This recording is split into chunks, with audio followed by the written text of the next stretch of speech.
Hi, I'm Lieutenant Scott Brown of the Arlington Police Department Special Events Section. Welcome to this month's Inside APD. The Special Events Section of the Arlington Police Department consists of myself, 2 sergeants, 3 officers, 1 part-time officer, and 2 civilian employees. We coordinate and staff all the special events at the stadium, the ballpark, and other venues throughout the city. The Special Events Section reviews permits for every event in the city, not just your major events here at the stadium or at the ballpark, but also your smaller events. Everything from your church socials and parties, your elementary school 5K runs, the tent sales that you'll see at some of the grocery stores and hardware stores. And we do that as part of a team. There's individuals from planning and development, the traffic department, street department, fire department, legal. Once we review those permits as a team, then we say yes or no. When we have a major event at the stadium, whether it's a football game, concert, monster truck event, whatever it may be, there's a lot of planning that goes into the event. When the stadium announces the event, the first thing that we'll establish is how many fans are going to be attending. Once we have that number, we'll have an idea of how many cars are going to be coming. Traffic planning is the first thing we'll do. We'll work from the outside in. Assisting us will be Public Works. They'll develop a traffic plan. The infrastructure here in Arlington is very solid, it's very sound, but when you have 85,000 people coming in their cars to the stadium without any public transportation assistance, that's a major undertaking. Once they develop a traffic plan, we'll determine how many officers we're going to need to implement that traffic plan.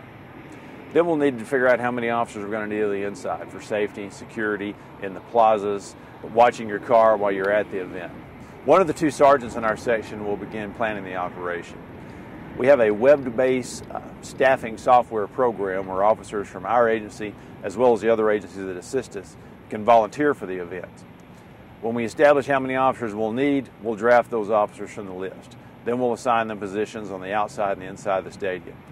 Many will be directing traffic, many will be monitoring the parking lots for security, many will be inside working the cash rooms, working the concession stands, and working the general seating area. Some may be assigned to the teams or the musical talent or whoever may be inside performing.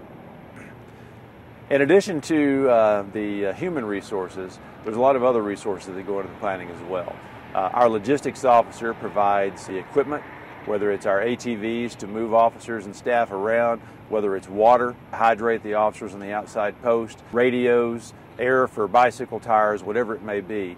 Our logistics officer plans that operation. All the officers that work the venues here in the entertainment district have been trained in tourism policing, and they're ambassadors to the city. When people come to our venues, whether local or from out of town, we want them to have a positive, safe experience, because they're going to go home, they're going to tell their friends, they're going to tell their relatives, they're going to put it on Facebook, they're going to tweet about it, and we want those words that they tweet and put on Facebook to be positive, so people will feel comfortable coming to our venues. Hey, thanks for joining us for this month's edition of Inside APD. We want to invite you to join the conversation 24/7, 365.